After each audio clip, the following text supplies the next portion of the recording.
नमस्कार, मैं हूं पूजा सिंह और आप देख रहे हैं राजपथ उत्तर प्रदेश। दोस्तों, उत्तर प्रदेश में जल्द ही उपचुनाव होने वाले हैं।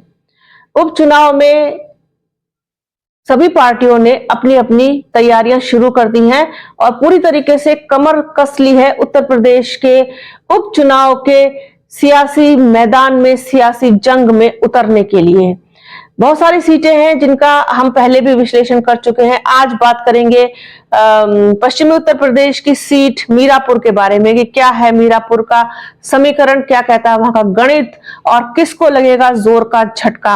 उत्तर प्रदेश में जल्द ही 10 विधानसभा सीटों पर उपचुनाव होने वाले हैं। ऐसे में सत्ताधारी भारतीय जनता पार्टी से लेकर विपक्ष ने अपनी कमर कस ली है। जिन 10 सीटों पर उपचुनाव होना है उनमें मुजफ्फरनगर की मीरापुर सीट भी शामिल है। इस बीच लोगों के मन में कई सवाल हैं, जैसे कि भाजपा रालोद गठबंधन इस बार मीरापुर से किसे टिकट दे सकता है और क्या है इस सीट का सियासी समीकरण। आइए जानते हैं। पश्चिमी उत्तर प्रदेश की मीरापुर हॉट सीट बन गई है। मीरापुर का सीएम योगी समेत कई बड़े नेता दौरा कर चुके हैं। भाजपा रालोद के बीच गठबंधन में ये सीट रालोद के पाले में है, मगर भाजपा अपनी पूरी ताकत से इस सीट को जीतना चाहती है। इस सीट पर सपा को बसपा और आजाद समाज पार्टी ने भी बड़ी चुनौती दे दी है। इन दोनों पार्टियों ने मुस्लिम प्रत्याशियों को चुनाव मैदान में उतारकर इस मुकाबले को और ज्यादा रोमांचक बना दिया है। यह सीट सपा और भाजपा रालोद गठबंधन के लिए अब नाक की लड़ाई बन चुकी है, यानी कि इज्जत का सवाल बन चुकी है। बसपा और आजाद समाज पार्टी द्वारा मुस्लिम प्रत्याशी उतार देने के बाद अब समाजवादी पार्टी ओबीसी हिंदू प्रत्याशी पर दांव खेल सकती है। इसमें वह गुर्जर, जाट और पाल बिरादरी में से किसी एक को प्रत्याशी बना सकती है। ऐसे में सपा का सीधा मुकाबला भाजपा से ही रहेगा, क्योंकि बसपा और आजाद समाज पार्टी के प्रत्याशियों के चयन में मुस्लिम वोटों में सेंधमारी की पूरी बिसात बिछा दी गई है। तो ये मतलब मीरापुर का जो समीकरण है, जो गणित है, वो किसी एक के फेवर में नहीं कहा जा सकता, क्योंकि सभी ने एक दूसरे का खेल बिगाड़ने के हिसाब से वहां पर प्रत्याशियों को मैदान में उतारा गया है।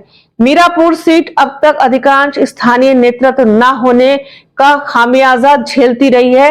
अवतार भड़ाना 2017 से 2022 तक यहां से विधायक रहे, मगर पूरे कार्यकाल में वे अपने क्षेत्र में कम ही नजर आए, उनको कम ही देखा गया।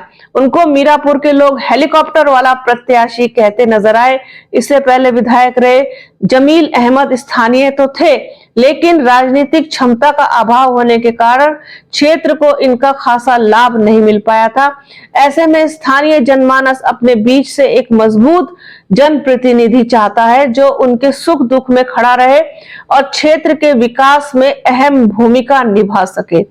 आप ये देखिए कि ये तो हर जगह का, हर क्षेत्र का रोना है, चाहे वो विधायक हो अपने विधानसभा क्षेत्र से, सांसद हो अपने लोकसभा क्षेत्र से, लेकिन जो बेचारी जनता होती है उन जिसको जीत करके भेजती है, चाहे विधानसभा हो चाहे संसद हो, वो फिर उसका इंतजार ही करती रहती है अगले 5 साल तक, कब वो आएगा, कब अपने क्षेत्र की सुध लेगा, कब यहाँ पर विकास कार्यों को प्रायोरिटी देगा, कब यहाँ विकास कार्यों के लिए वो संसद से अब और केंद्र सरकार से निधि लेकर के आएगा और विकास कार्यों को यहाँ पर करवाएगा। स्वास्थ्य सेवाओं से लेकर के शिक्षा सुविधाओं तक, इन सारी चीजों को लोग तरसते रहते हैं। तो स्थानीय होने के साथ साथ एक मजबूत कैंडिडेट की तलाश वहां के लोगों को है कि जो वास्तव में यहाँ का विकास कर सके। अब ऐसे में भारतीय जनता पार्टी ओबीसी पर दांव लगाना चाहती है और आजाद समाज पार्टी जो चंद्रशेखर वाली पार्टी है और बसपा यहां से मुस्लिम कैंडिडेट देने का मन बना चुकी है। अब समाजवादी पार्टी को देखना है कि वो किसे मैदान में उतारती है और कौन किसको बड़ा झटका देगा। ये सीट बसपा के खाते में जाएगी या समाजवादी पार्टी इस पर कब्जा करेगी, या फिर रालोद और भाजपा का चूंकि गठबंधन है तो ये उनके खाते में जाएगी।